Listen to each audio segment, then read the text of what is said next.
This is where I come from. I call this place my home. You call this place a slum. You want to run the people out? This is what you're all about. Treat poor people just like trash. Turn around and make big cash. Now, you can tear a building down, but you can't erase a memory. These houses may look all run down, but they have a value, can't you see? This is the Community Solutions Podcast. Jason Bradley, Andrew Richter, tearing the town down, or maybe trying to prevent it. I don't know. How you doing, buddy? Good. Good. Never better. Never better. It's hard to beat. That's a high standard. Well, it's all downhill from here. I know. As soon as the show starts, my love doing the show. Yes. Sometimes the subject matter, ruins my mood. But the older I get, the happier I get. Yeah. How does that work? Well, I don't know. I don't know how that works. By the way, I did not get a chance to wish you happy Somali Week yet. Oh, yeah. Well, I'll tell you what. Interesting that happens during Gay Pride time. Yeah. I'd like to maybe we'll have that month and stuff over in Iran sometime and see how tolerant the Muslims over there are of homosexual folks. Right. So. Well, hey, this is presented by Amazon and free rides. I don't know if it's for everybody or just for Somalis on the light rail or the bus. I mean, this is free rides, meaning I'm paying for a higher percentage of the rides than we were before. Exactly. We all know there's no such thing as anything being for free. You just give somebody else the bill. Right. Yeah, but hey, it's and I bet even with free rides, as we discussed on our mass transit episode, I bet they're still empty. They're still empty. They can paint rainbows on the bus and give Somalis free rides, and still nobody rides these damn things. That could be. But I don't know. I mean, they're celebrating the big old Somali Independence Day. Independence from what? Well. Okay, I understand. Our Independence Day is July 4th. Yes. And Canada is what, in November? I think so, yeah. And Mexico is, is May 5th? Oh, yeah. Right? Cinco de Mayo? Well, it was escaping me for some reason. What is the Somali independence? I'm asking out of ignorance. Right. But, to my recollection, the government ain't too great over there. So they wouldn't all be coming here if it was awesome. If it was something we're celebrating, they wouldn't be coming here. I don't know.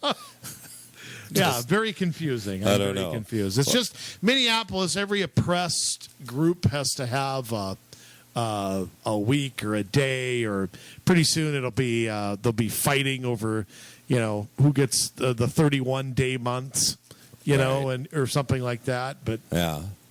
Every protected group that you can't criticize for any reason will have their own celebration. Yeah. Well, if you're interested in taking part, head out to SomaliWeek.org and get all the facts because, Of course, I'm about to Google that, right? No, I'm just kidding. Now, hey, wait a minute. We glossled over the song. Yes. What was the song again? That song is by a band called Living Color. I think I featured them one other time. Was it Jim Carrey on that? That's in Living Color. Oh, okay. This is the band Living Color. I would have never gotten that. Open Letter to a Landlord, it's called. Oh, okay. Yes. You know the song Cult of Personality. I think that we've featured that on the show before. So same band. I think it's the same album, or is it the one after that? Anyways, really good song, really good band. I'll take your word for it. Yeah. I know that's terrible, but I will. Yes. By the way, you can go to Spotfly, right, and see everything. Spotify, right. Yeah. That's what I said. Community Spotfly. Solutions, music from the podcast playlist, and I'll have it up there. Listen to A Letter to a Landlord. Yes. Or whatever it's called. Open Letter to a Landlord. Right. Right. It's not what I say. It's what I mean. Well, you were close. You're listening to me more or less. This only counts in horseshoes and hand grenades, right? Yeah. Now, what Yogi the Bear said or something? Something like okay. that. So, all right. Oh. Yeah. Hey, looks like, according to our friends over at Alpha News, that we have a bunch of Minnesota counties that are looking to remove more driving lanes to make space for bike lanes. And what would those counties be? The same counties that we always... Hennepin County is definitely I'm one of them. shocked. Yeah. Oh, my God. And we have used the term road diet for a long time, probably as long as we've been doing this. They only eat vegetables and fruit, right? That's the road diet. Well, in Minneapolis, it's the potholes that eat cars. And yeah. I think they don't fix the roads on purpose. Probably. You know. Yep, absolutely. So it actually, Star Tribune reported that with the blessing of St. Paul, Ramsey County will be reducing lanes as well in some of the busiest intersections in the state. So that's good because it makes it safer for both pedestrians and vehicles when drivers are super frustrated. No, it don't. No, it doesn't. All that does is piss people off even more. Yeah. Yeah. So we have high congestion, and their solution to that is more congestion. Is greater congestion. Yes. That's their solution. Yep. It's funny that vehicle crashes have gone down, but incidents of road rage have gone up. No. Oh boy! Ramsey joining Hennipen, and I'm sure that there's more of those. We've seen plenty of that throughout the state as we've traveled, bike lanes in places where they have no business being, and that's only going to increase as long as there's free money, quote unquote, for them to be able to grab onto and make these things. So it's not limited to Hennipen and Ramsey County. No, I mean, if you read the comprehensive, plans for pretty much any city in the state, I dare say in the country, the same goals and the same things like that will be advocated.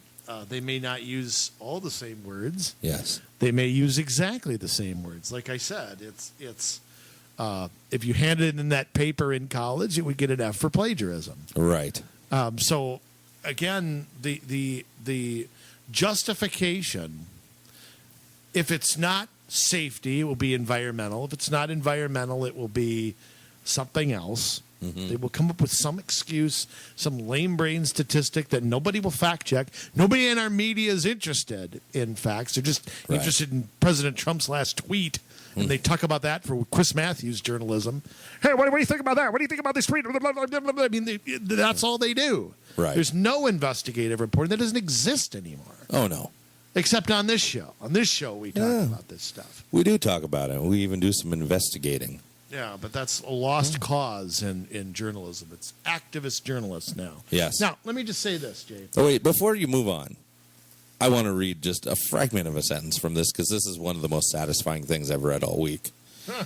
Minneapolis is already known for frustrating traffic. Just let that sink in. Yeah. Okay, carry on. So the solution to that is more frustration. Yes. Yes, apparently it is. So, again, look for something. Ramsey County is a big place. Yeah, it is. Okay, it's not a small place. No, goes all the way up into Lino Lakes and that area. All the way, I mean, isn't like Maplewood and all the way out to St. Croix. Washington County, which is right Washington on the edge County, there. Yeah. So, I mean, it's got to be, population-wise, I mean, it's got to be in the top 3 or 4 in the entire state. It has to I'd say top 2. You think it's number 2? Probably Hennipen and then Ramsey. Probably. I would with imagine. St. Paul. Yeah. I mean, there's other big counties. Obviously, the ones in the metro. St. Louis is a big county. Yep. Whatever county is down by Rochester. Yeah. Olmsted. Yeah. That might be it. That's the one Rochester's in. Is it? It's Olmsted. Okay. So, and then there's St. Cloud's kind of divided. Yeah. So there aren't a lot of counties with tons and tons of people. And Ramsey County, I mean, you got 4 people on a commission or commissioners who are basically dictators. I mean, they don't give a damn if you don't like it or not. No. So, it's just, again, another head-scratching thing. It's another edict down from the American Planning Association, which unfortunately we'll probably mention again in this episode. Chances are better than not. Yeah, and everybody just doing the same thing and copying each other. with no regard for, how long it takes you to get to work or to school or what you want or don't want.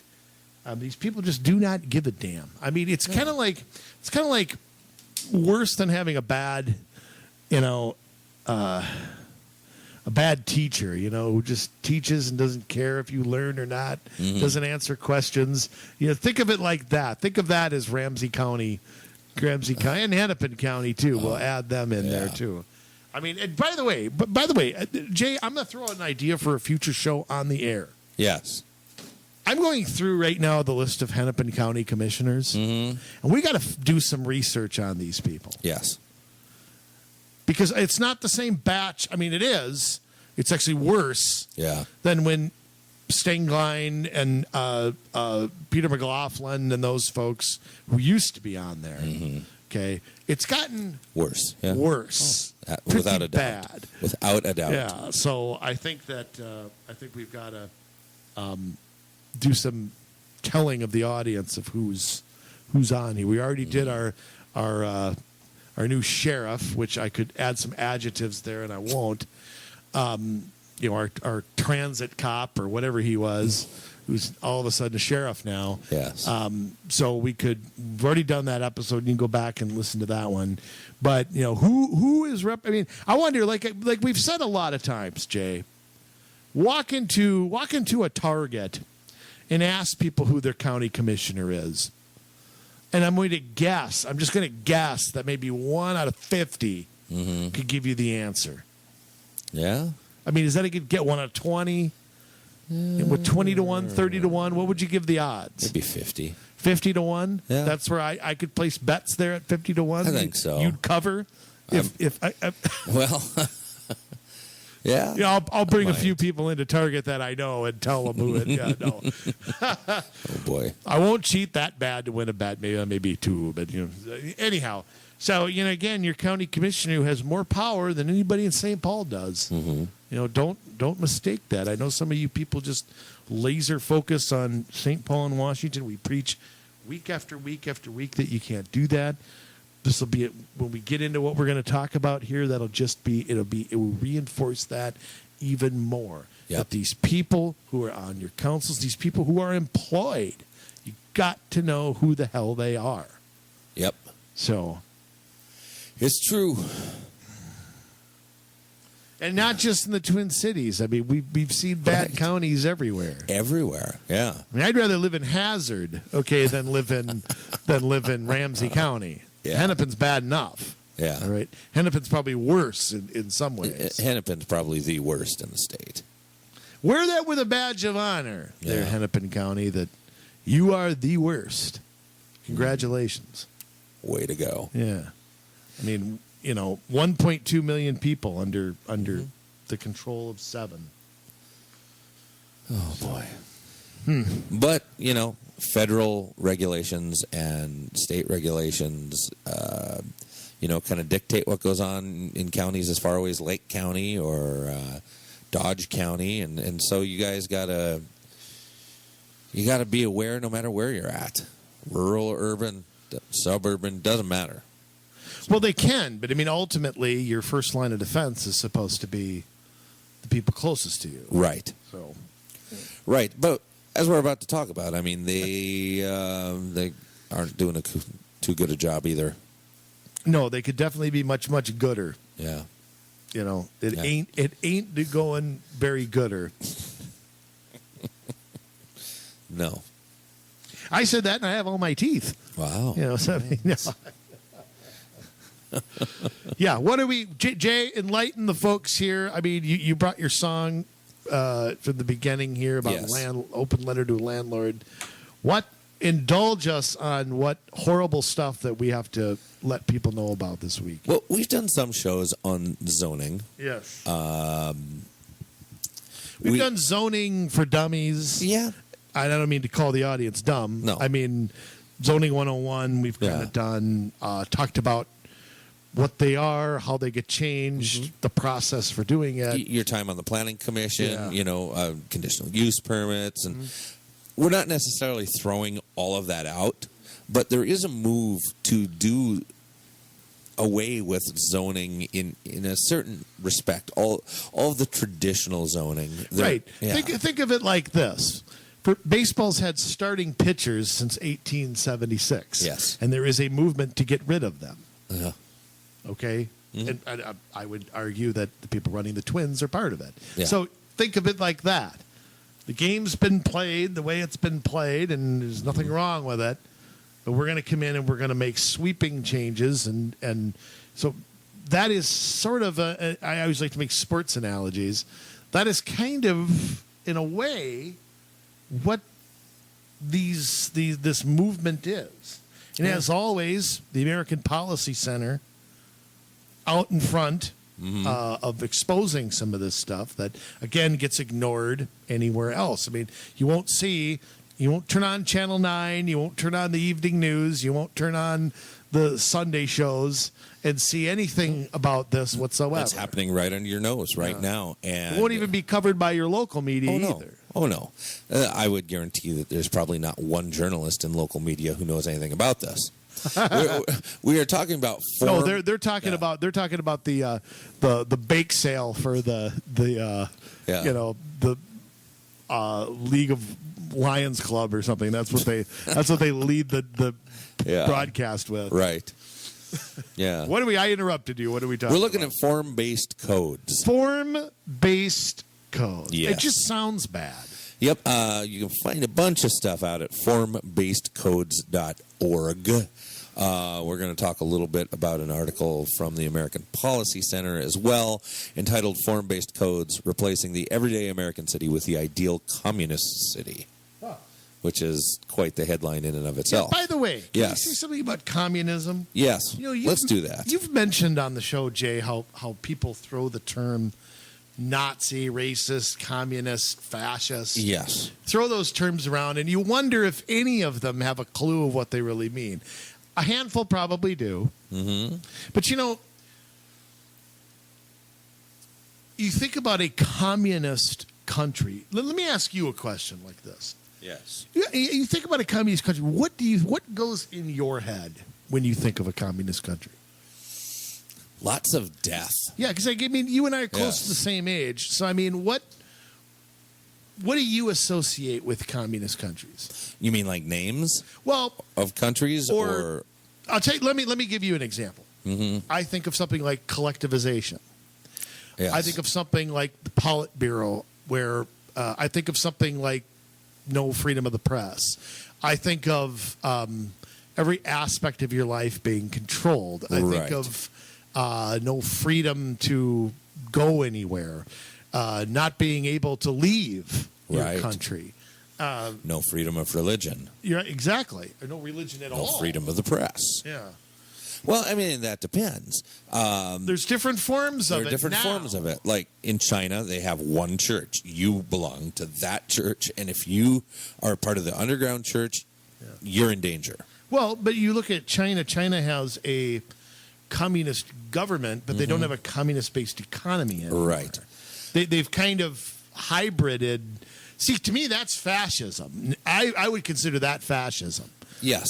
I don't consider China communist in a tradition, the way it was under Mao or Zhou Enlai. Right. It has transformed some. Yeah, I mean. Whereas a more traditional communist country would be Cuba. But Cuba has, or Cuba for those who are... Yeah, we're not going to go there. Anyways, in Cuba, they have allowed religion under Fidel Castro when he was the leader, before Raul took over.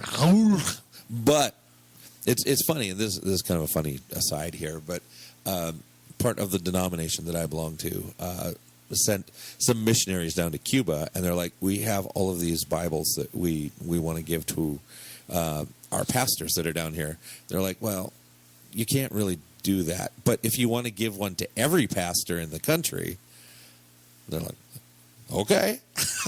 The one time the communism has ever worked out in anybody's favor, right there. But spreading equal misery. Yes. But that would be positivity. Yes, that would be positivity.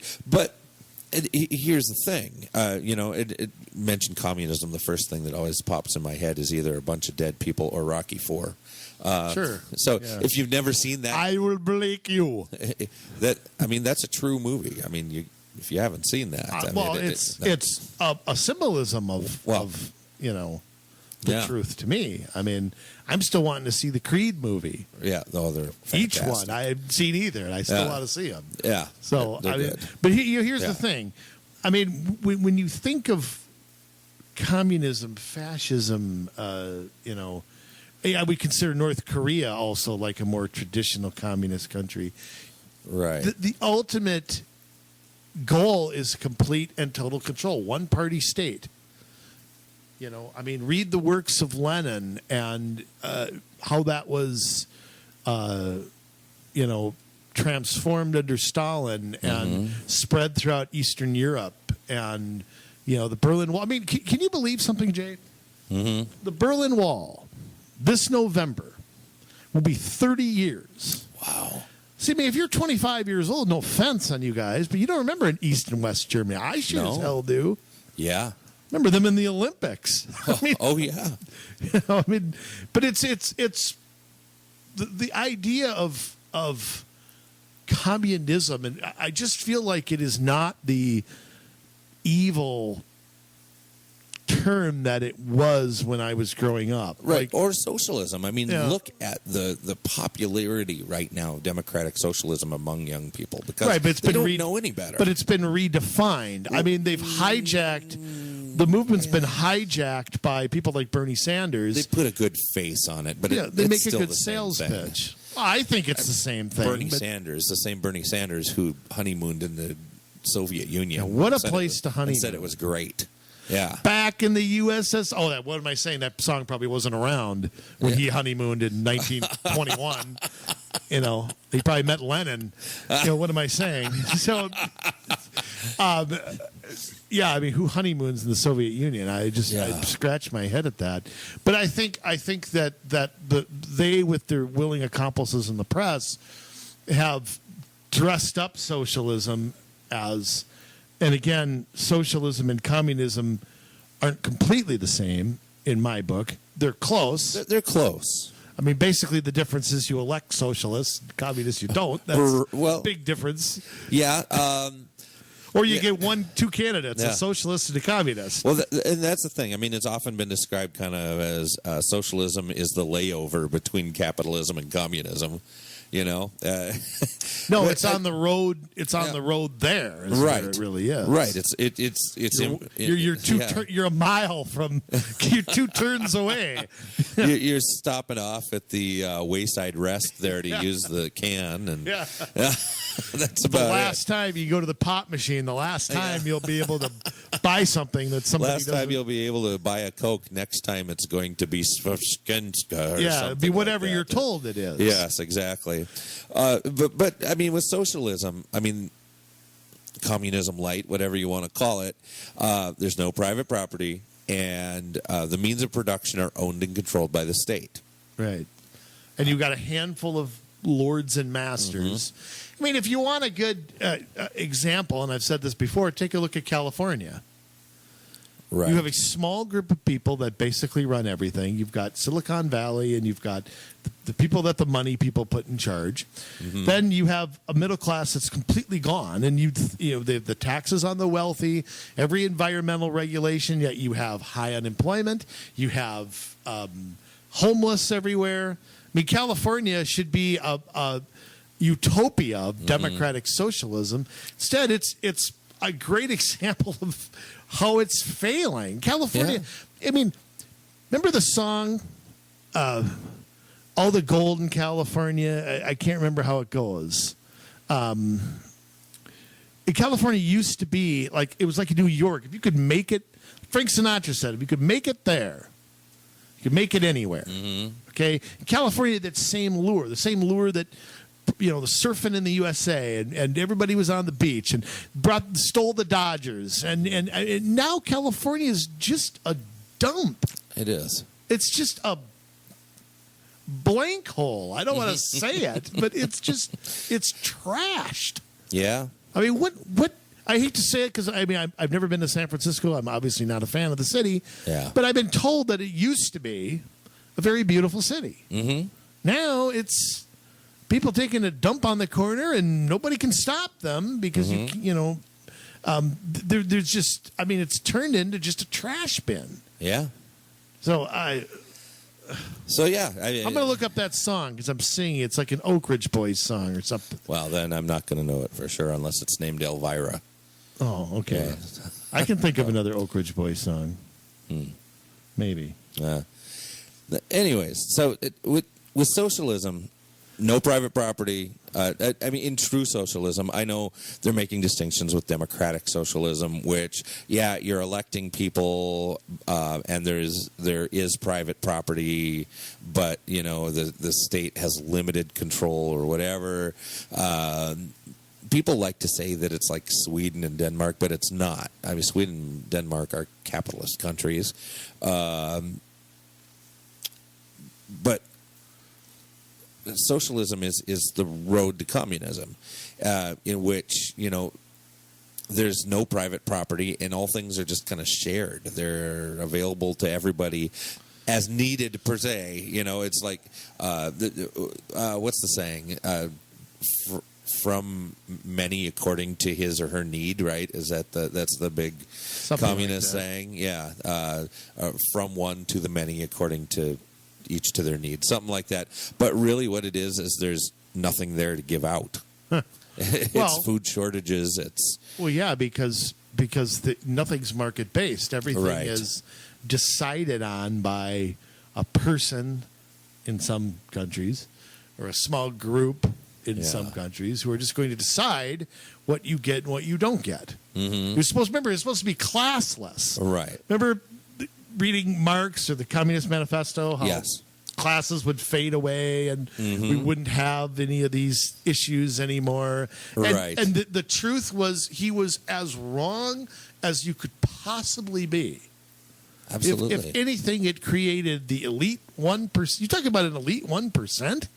Mm-hmm. You had an elite 0.001%. Everybody else were their serfs. There were serfs in communism in Russia until 1991. I would argue there still are. There probably are. But serfdom didn't end under Alexander II. It continued until all through Khrushchev and Brezhnev and even Gorbachev, who tried to make reforms. And of course, that's the paradox a dictatorship lives in. Mm-hmm.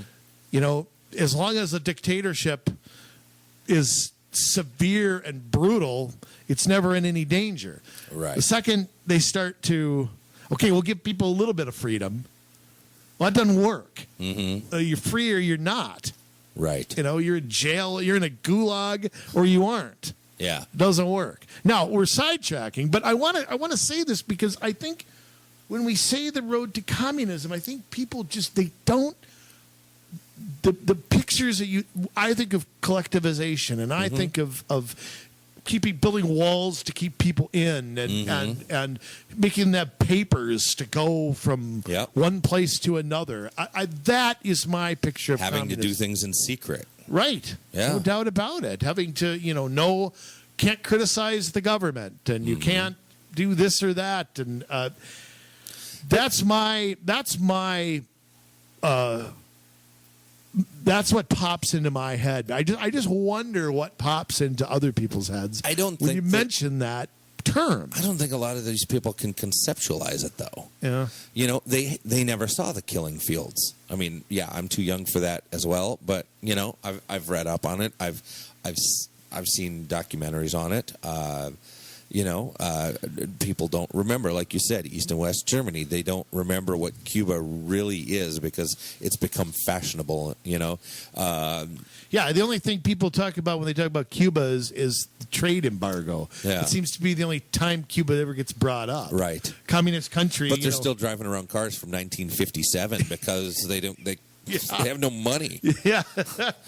They're Studebakers. They got to rev up that engine a few more times. I know. Yeah, that's true. I mean, Think about you could point to North Korea, which I Yeah. think is, for the most part, censored by our media. I think our media doesn't do a good job of explaining in everyday. There was once a quote, and it was attributed to Joseph Stalin, but he didn't say it, even though it's how he governed. Yes. Is that one person dies is a tragedy, a million die is a statistic. Yeah. And I think the wrapping your head around a regime murdering 1 million, 5 million, 10 million is a hard thing to grasp. Just think of the entire state of Minnesota getting shot, like during the purges in the 30s. I mean, think of North Korea to this day. How many dissidents, journalists, people like that are in prison. Yep. China, Tiananmen Square. I mean, I'm sure you remember that, and I do too. I do too. Yeah. Firing on students for a peaceful gathering. That picture of that student standing in front of the tank. I mean, I can see it like it was yesterday. Yeah, I mean, that was some time ago now. Yeah. But I think it's hard to wrap your head around. And in so many firsthand accounts, so many people are dead from those years. Stalin killed more than Hitler. Mao killed more than Stalin. They were both way worse than Hitler. Yeah. Way worse. I would argue that Pol Pot didn't kill as many because he had a smaller country. Yeah. But, like, percentage-wise, he might have done the most damage. Congratulations, he's definitely up there. Ho Chi Minh, died during the war. But, I mean, Vietnam remains a communist country to this day. Mm-hmm. Not an old Soviet Union style, but because it's opened up a little bit. Has been injected into that, partly because of trade and other things, and they're not under control of the monster parent state that they used to be. But I still just struggle with how do people not. Why do people want to go down that road? How do they not see? How do they not see we're ceding your private property and your money and your take-home pay and your well-being from health care or education, ceding that to some bureaucracy? How do they not see where that will end up ultimately? I mean, we have no control. I mean, let me keep going with this just for a sec. We have no control over what is taught in public schools. We have zero control. None. It's decided by some board, by the people who make textbooks, by somebody who has some new way to teach math or something like that, who happens to have a foundation giving them a bunch of money. We have no control over our own health care. Even the ones who have good health care, it is controlled by a third party through our employer. We have no control over we'll get into like land use and things like that. But how many employees at a city are sitting there with a map of our neighborhood trying to manipulate what happens? And how do you fight that? I mean, we have a country that won't enforce its own immigration laws. Entire neighborhoods are I hate to use the term being invaded, but I don't know what to say otherwise. It's being transformed into, a different place than it used to be. And I just can't grasp my head around how people can't recognize where that's going to go. Yeah. Go look at Western Europe right now. Okay? Look at the factors that led to the European Union. Right. And you tell me those factors have not started to come over here. High energy prices, high unemployment, which we are lower now, but previously we were very high. Right. Devaluing of currency, deficits, unfiltered immigration, huge social programs. Right. I mean, and you've got these countries that, there was a time where these countries banded together and fought the very things that they're now embracing. I mean, what the hell's going on? Yeah, it's in the mindsets of the people who run this country. And I have a number of theories about that. And I think part of it is just because of inflation, because people having to take on second jobs, third jobs, breakdown of the spouses family. working, if there's both spouses, Yeah. breakdown of the family. All of these things that has caused a lot of people to take their eye off of the ball, and governing has become less important. You know, running for city council, running for a county commission, running for a school board. No, I've got to put food on the table, or I've got to do this, or I've got to do that, versus, you know, being involved in those things. And when you have these foundations giving millions upon millions of dollars to these special interest groups that then go into these cities and work with city staff and, you know, amenable to those kinds of ideas already in elected office. Or they go into a school district. Yeah.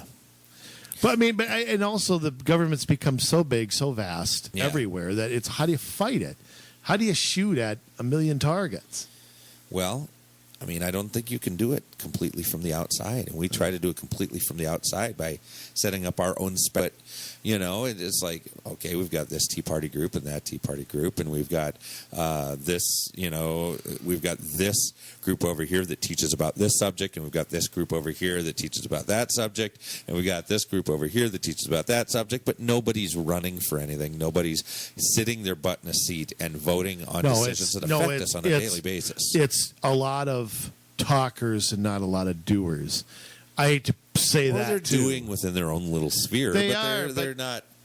You and I started, Yeah. okay, by meeting once a week, Yeah. at someone's house. Okay, Yep. We weren't doing just that 10 years later. No. Okay, I see some groups like, I mean, I'm not going to mention any or pick on anybody because a lot of them do good things. Oh, absolutely. But, you've got to have education, and Yeah. you've got to, you know, but and forums for people to speak and for things it has like to that. result in something. Yeah, it can't be, okay, 10 years later, we're still meeting at the same place, still bringing so-and-so as a guest. So it's like, okay, well, we have to take that and advance to the next level. Imagine if you and I were still sitting here, you know, talking about a neighborhood watch 10 years later at a meeting for the 1,000th time.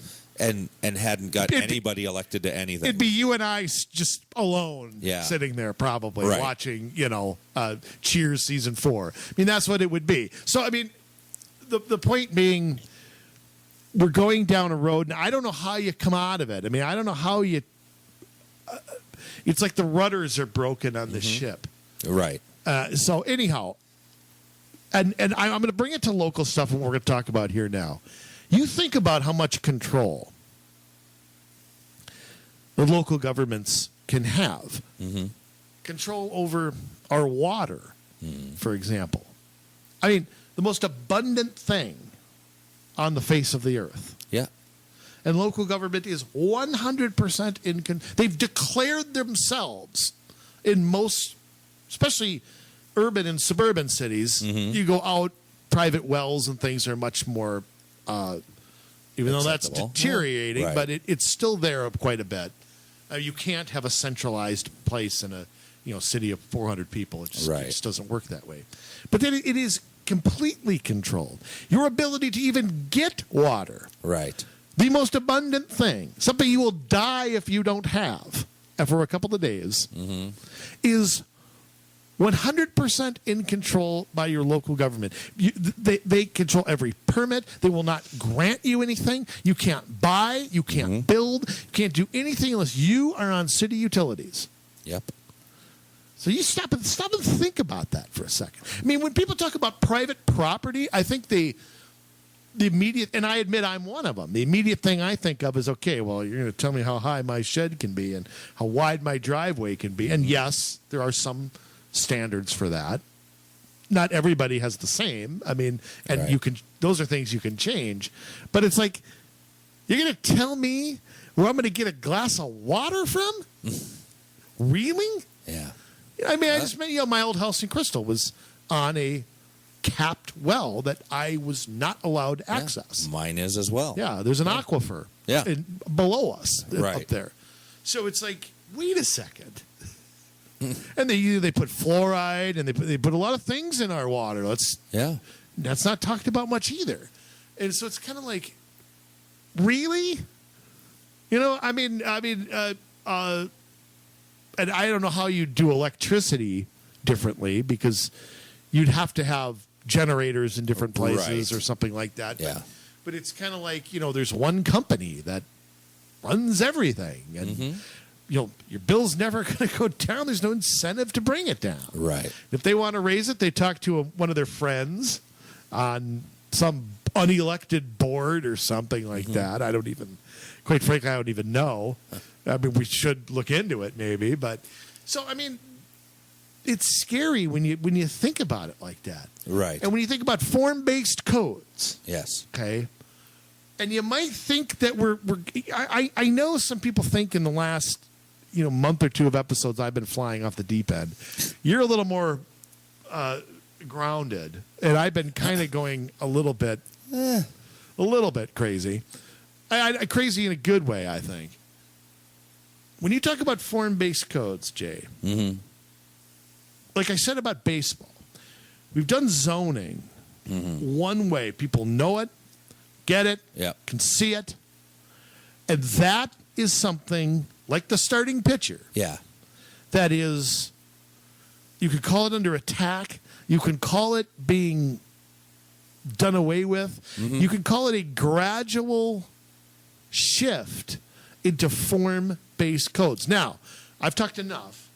You tell everybody, what is a form-based code? Give us a 10,000-foot view. Well, first of all, let's look at traditional codes. Yeah. That's where you're dividing things up into zoning, where you have residential 1, residential 2, which are different based on densities. Then you have like industrial, commercial, and agricultural. Or there can be more, but that's generally how they break down. And you separate a city into different uses. So if the use of this area of the city is housing, it might be R1, residential 1, just single-family homes, where then you might have this area that's closer to a commercial area, which might be an R2, which is more your townhomes or your apartment buildings. And then you have a commercial area. And then you might, on the outskirts or something, have more of an industrial area. And then you have your agricultural areas. That's traditionally how it's been done, so that they're not interspersed, and you kind of blur the edges of those oftentimes from one into the next. Right. Oftentimes there's a natural barrier there. There's a highway. That's true as well. Yeah, there's a county road. There's a park. There's City Hall. There's kind of a little bridge between a residential and a commercial neighborhood. Right. And the zoning regulations that we have are really more guidelines. It's like, well, you can't have a garage taller than 15 feet. You could make it 15 feet. You could make it 14 feet. You could make it 13 feet. You could make it 12 feet. I mean, whatever. Yeah, there's maximums. Right. But it can look different from your neighbors. So there's actually houses that look different from the next. There's like a blue house and a red house that are like in the same city. And they might not even look the same. They might, depending on, if they had the same developer come through and build them all, but they don't have to. Yeah. They don't have to be built the same. You don't have to have the same features or whatever. A form-based code, and this is the textbook definition, is a land-developed regulation that fosters predictable built results and a high-quality public realm by using physical form rather than separation of uses as the organizing principle for the code. A form-based code is a regulation, not a mere guideline, adopted into city, town, or county law. A form-based code offers a powerful alternative to conventional zoning regulation. That's what they say. Now, Jay, what does that mean? Put that in non-Swahili terms. Well, with conventional zoning, you separate things by uses. Here, you bring the different uses together into one area, creating. Is that like a sense of place? Yes, placemaking. We've talked about that That's right. on this show. Yes, so you're creating a sense of place. You're giving a neighborhood or an area a community feel, and you tie it in by making things look uniform, and you bring the commercial in with the residential, and you have mixed uses.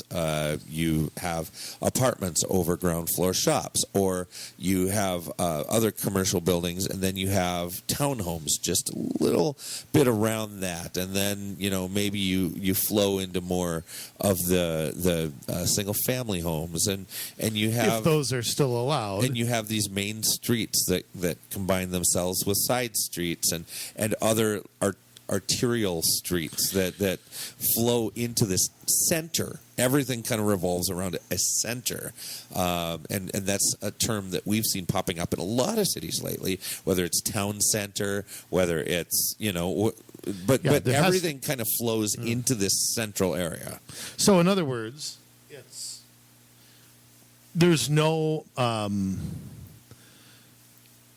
The way I see it is this is just a sort of a fancy way of pushing everything else that they've always been pushing. Mm-hmm. Because if you have a town center, okay, now town centers sometimes pop up on their own. Yeah. Sometimes it centers around a park or a whatever. Right. So this is basically saying, okay, we're going to designate, Elm Street and Broadway Street as the town center. Right, and everything will flow out of that intersection. So it's not a residential area. It's not a commercial area. It's not an agricultural area. And It's not an industrial area. Now, in a commercial area,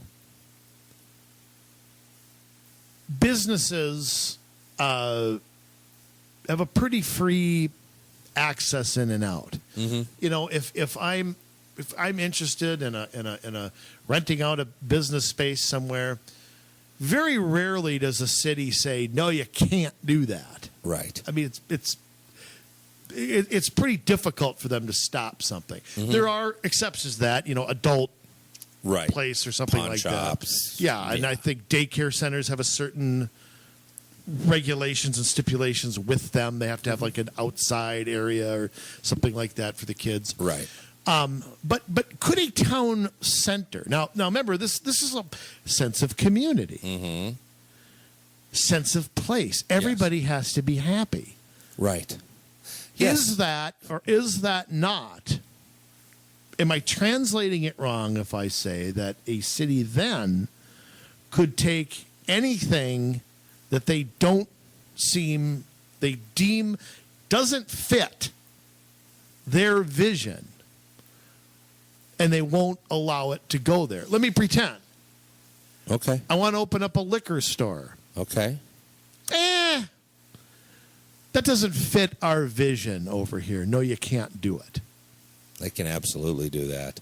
I'd like to open up a gun range. No, that doesn't fit the area either. I'd like you to open up, a bar and grill and stay open till 2:00 in the morning, like state regulations allow me to. No, we're not going to let you do. We're not going to let you do that here because it doesn't fit, our family or whatever. Mm-hmm. However you want to put it. Right. I mean, because in a commercial area, as long as you pay your, I'm not sure they can stop a bar and grill from going in as long as they pay their. I mean, I'm sure there's something they could do, but as long as their alcohol checks and all that go through, what is their case for saying no? You can't serve burgers here. Right. Well, according to form-based codes, everything has to fit within the character of the community that they're creating. I'm going to take it a step further. Yes. How about a church? Of course. But I mean, a church no church serves everybody. No. Church property, of course, isn't taxed. And remember, the more compact you make something, that pie changes. Right. So they can say, well, at church you exclude people. Mm-hmm. I'm sorry, but if you're going to have a church, you have to let everybody. Where does it end there? There really is no end. Yeah. So, what becomes of this? This becomes the excuse to drive anything out that you don't like. Yes. And bring in whatever a small group of people thinks fits whoever's vision. I mean, am I making sense? Well, you're close because there are some no stipulations. cigar? Well, there are some stipulations around this now. All right, we're looking at promoting a mix of housing types, so it's not going to be just luxury apartments. You're going to have to include townhomes and eventually, I think, fade out into single-family homes. And why? Because they want to reduce the need for travel extensively as part of a daily routine. All right, so we're back to the war on cars. Right. And so you're going to have to allow for that kind of thing. You can't just create this place and not have some of this stuff, because the whole idea is it's going to be your favorite word, sustainable, right? So that means, wider sidewalks. That means, and this is actually, I'm not making this up, that having trees, city trees, is part of that as well. City trees. Well, yeah. Or as they call them, street trees. Sorry. So they're part of, you have your sidewalk. You've seen street trees. I mean, anyone here has that's lived in a city where you have your sidewalk and then they cut out like a chunk of sidewalk and you have a grate and a tree is growing up through the grate. Street bushes is more what they look like in a lot of places. But these are actually, and you think I'm kidding, but no, they are regulating it down to that level where are the street trees? How many of them are there? Where are the trash cans? And I bet How they many charge. of them are? I bet they put assessments on the properties there to put up the street trees. Yeah. But they can. Yeah. What stops them? Right, exactly. Wider sidewalks to allow, more pedestrian-friendly usages. And more outside usages for businesses. Right. Imagine too. Right, exactly. Because there has to be that sense of place, that gathering. Absolutely. So, would wider sidewalks naturally equal narrower roads or fewer lanes of traffic? Absolutely. I mean, you're looking at the use of complete streets for sure. A lot of them talk about having like diagonal parking. A lot of you have seen that. You know, that's everywhere. Yeah.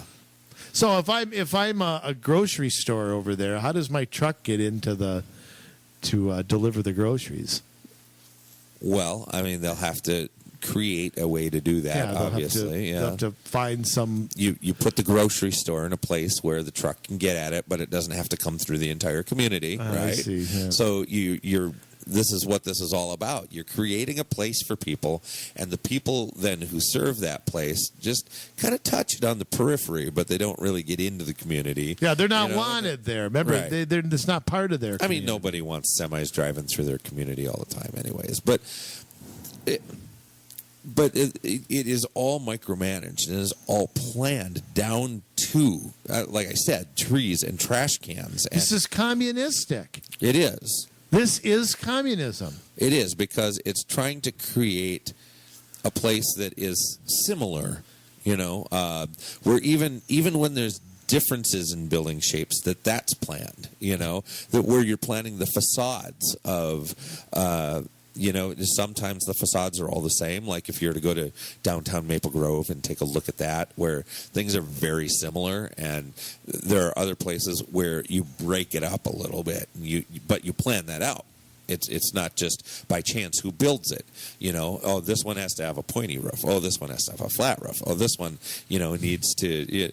And so it really is micromanaging things at the lowest level.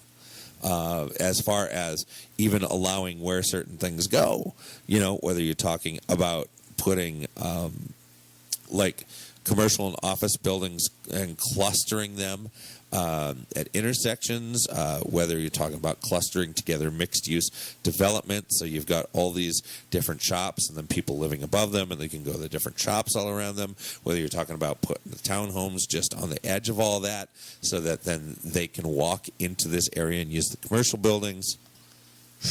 It's all pre-planned. That's just amazing to me. I mean, every aspect of living in that little area is they are trying to manipulate you to do recreation, shopping, Yes. working, everything in one spot. And you know what?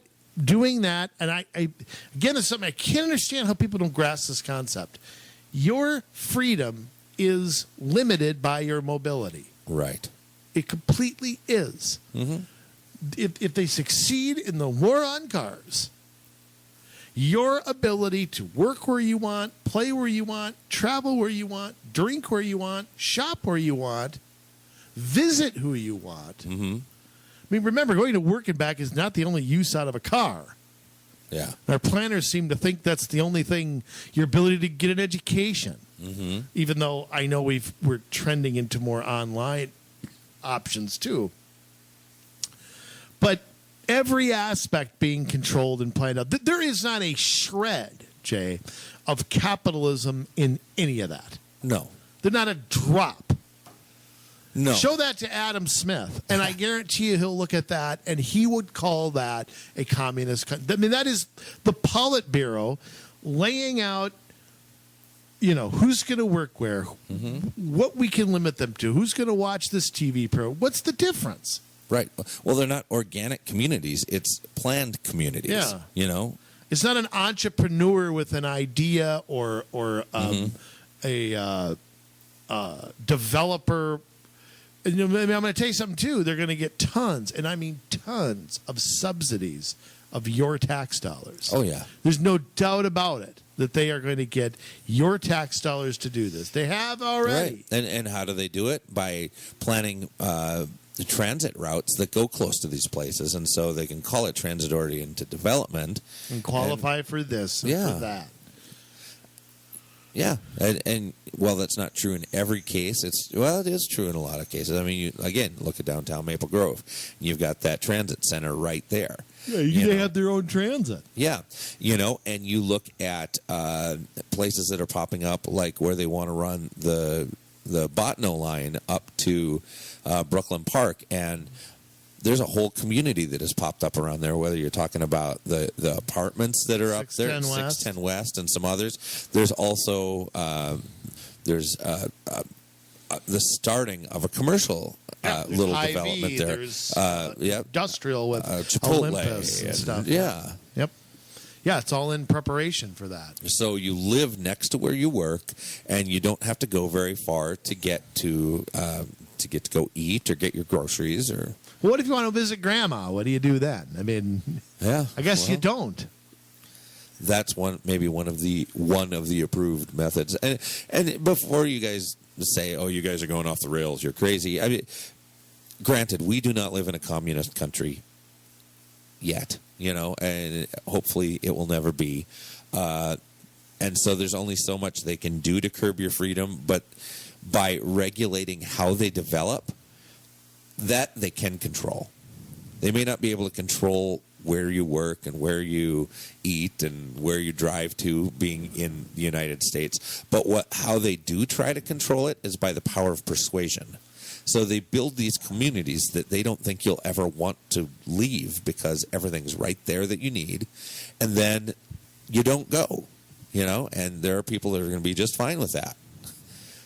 I can tell you this: when I have worked for other people, I mean, have been enjoying the fruits of self-labor for self-employment for a while now. But when I did work for other people, I did not want to see that building when I was not in it working. Exactly. I'm with you there. I did not want to drive past it. I didn't want to see it on the skyline. I didn't want to think about it. Maybe if there was like a bivvy next to it or something, that's about all I wanted to see. Right. You don't think I'm going to say something too. Saul Alinsky. We all know our good friend Saul Alinsky. How to Create a Socialist State. You people who think we're crazy, let me tell you what his 8 things were. You tell me if we're not there or on the way there. Okay. Control over health care. Yep. Increase the poverty level and keep poor people there because they're easier to control. Increase the debt to an unsustainable level. Gun control. Welfare. Take control of education away. Remove God from all public discourse and initiate class warfare. Yes. Now, you tell me which one of those we are not either fighting or involved in right now. Which one? None of them. None of them. Yeah. So, we're fighting all of them. yeah, well, I mean, this is Saul Alinsky's stuff. Yes. So, I mean, he's the one who, wanted this great socialist state, and don't tell me we're not on the way to it. Yeah. Or already there in some cases. I mean, I don't know whatever is going to become of unsustainable debt. Nobody seems to have any idea what they're doing when it comes to it. Right. Local governments too. Mm-hmm. Don't give me this balanced budget BS.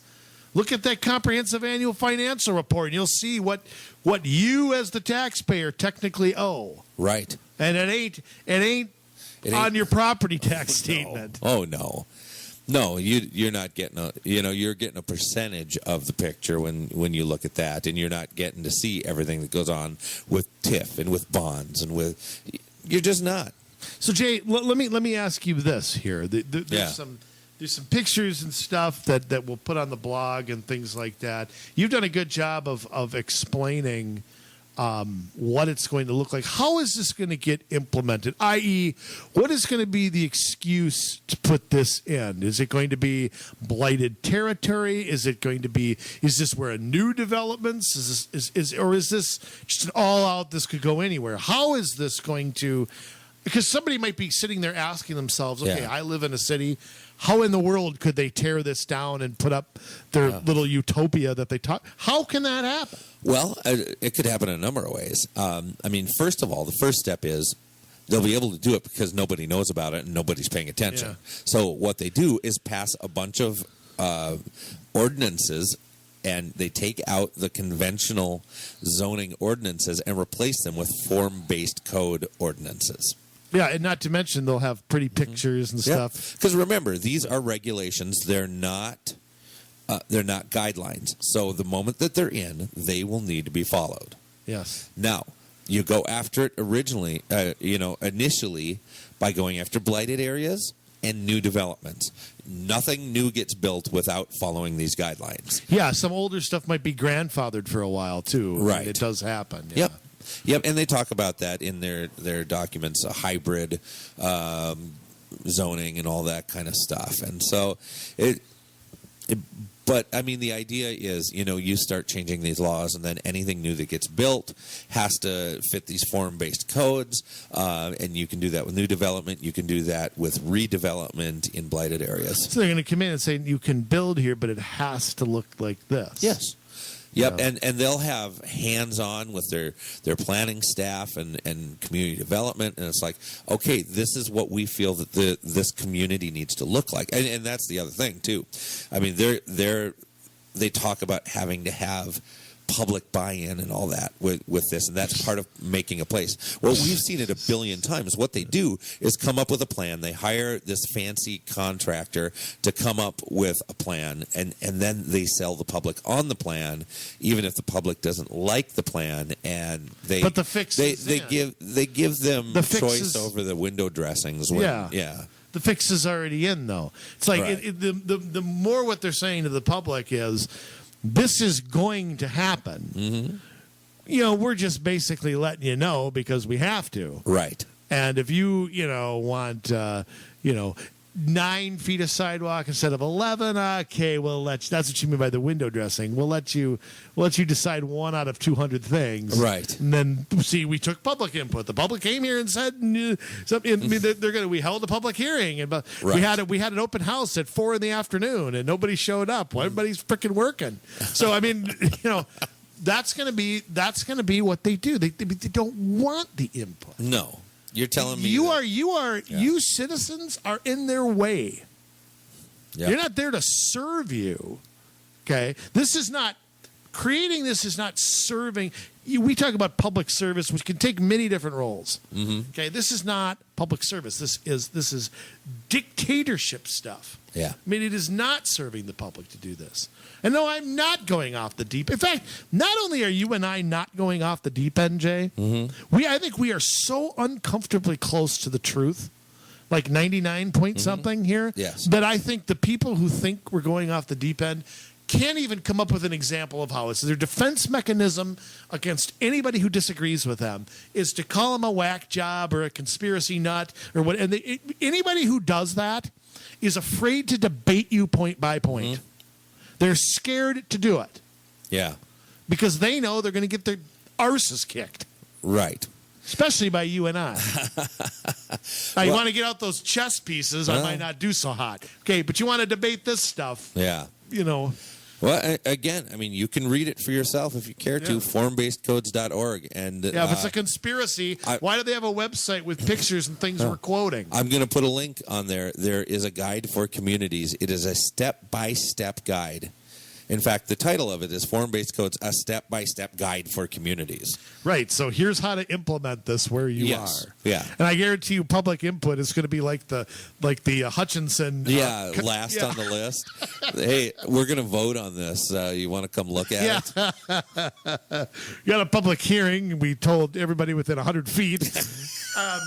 They've got, I also want to mention one thing quick. They've got a library of codes from the Institute at Smart Growth America. Yes. A library, a whole library. Yes.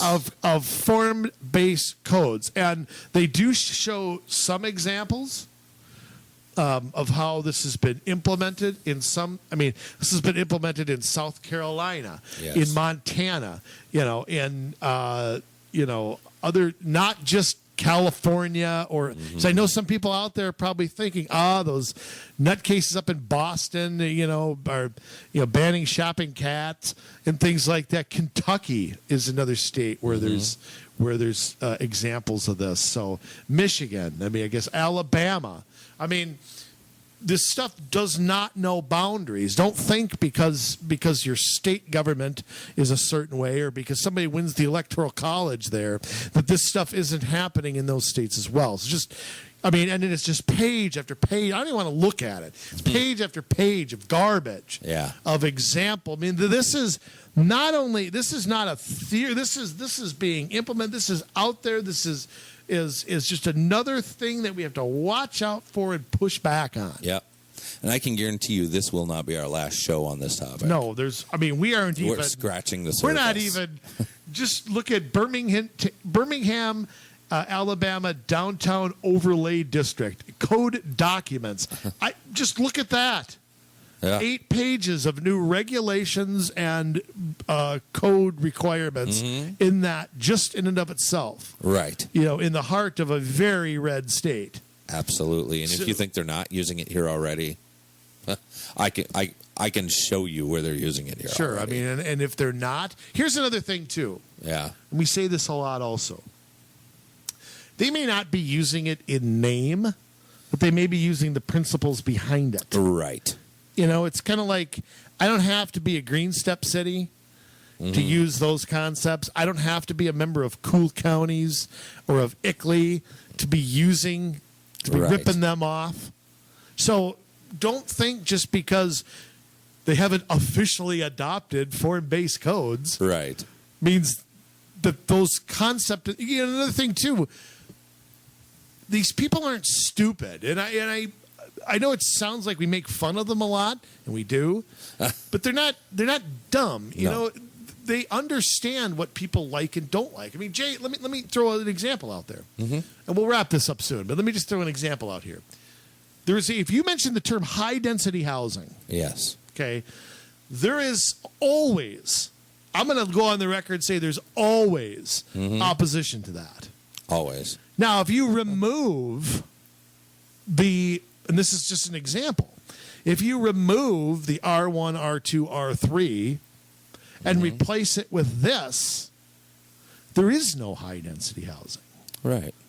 We haven't changed the definition. We've gotten rid of it. Yes.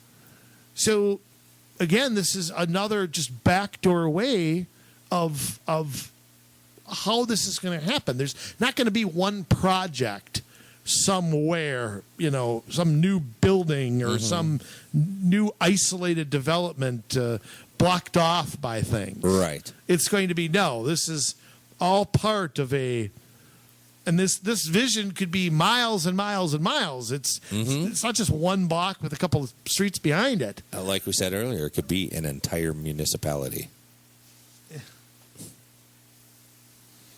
It could be a county-wide thing. Huh. Jeez. Wow. And we didn't even get into that counties can be implementing these building codes across an entire county. Oh, boy. In Hennepin County, oh, no. Oh, God. Yeah. Of course, they'd have so much to grandfather in, but... Right. See, here's the thing. Remember, death by 1,000 paper cuts. Right. They'd be smarter to not take it to a county level. Mm-hmm. They'd be smarter, like Tobacco 21, to incrementally do it everywhere. Yeah. Which I want to add that they're talking about that now in Forest Lake. So if you live in Forest Lake and you're listening to us, you better get in touch with your city council people right now. That's right. You can Tobacco 21, the great. You can can't purchase tobacco, but you can smoke it right there if you're 18, but can't buy it. Yep. I tell you what, I still, Jay, you and I are part of I would consider us part of a movement. Mm-hmm. That's how I see it. Not a party, not anything, not an ideology, but a movement. The movement to whether you're an adult or not, somebody has to get that started. Mm-hmm. You know what I mean? This idea that an 18-year-old can go to the military and get trained on a tank to blow up, an entire country, and can't. But there's a movement to, prevent that person from exercising their Second Amendment rights. Mm-hmm.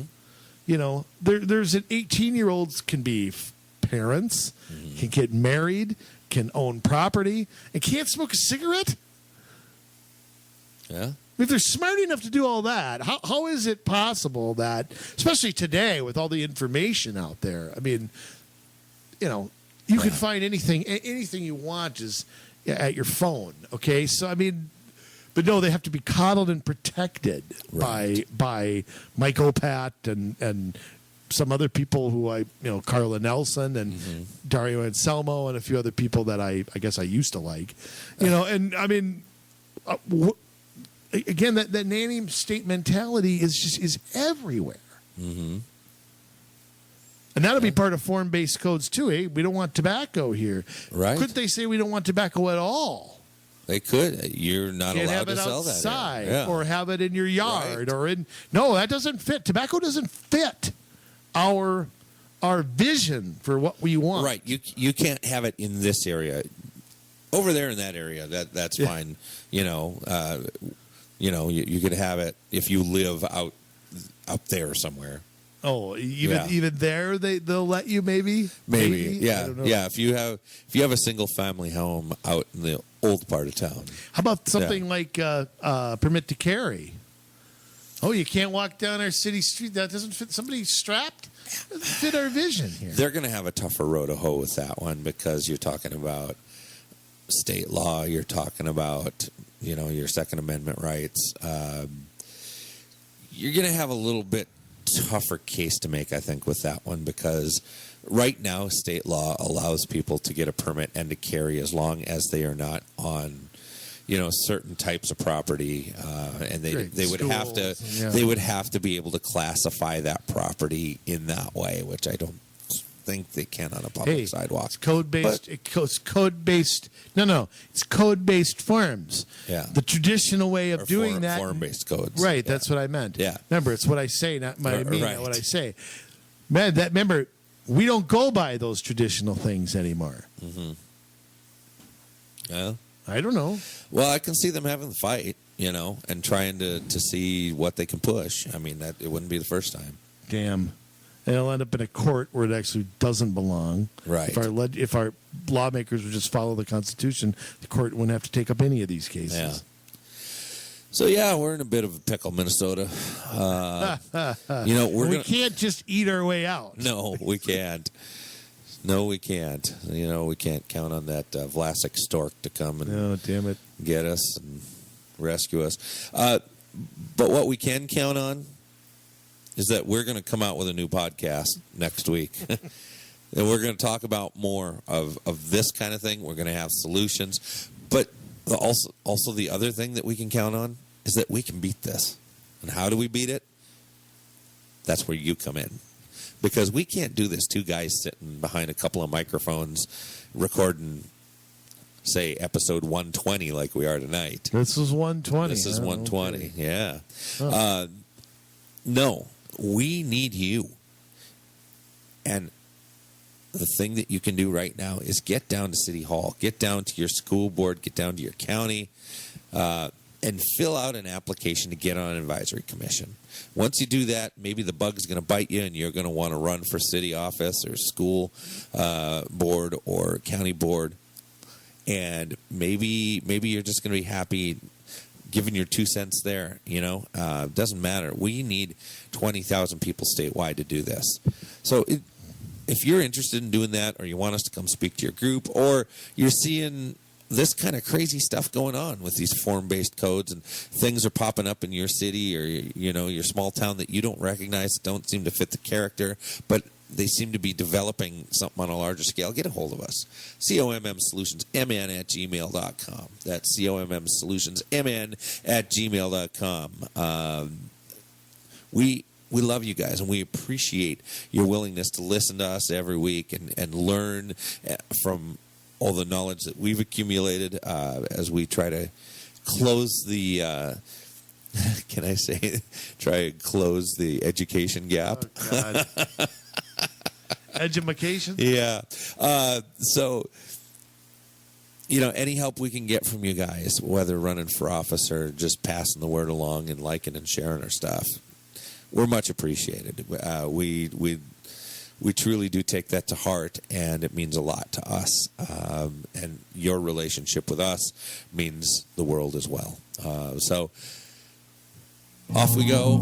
We love you, Minnesota. Now it's your turn to get to work.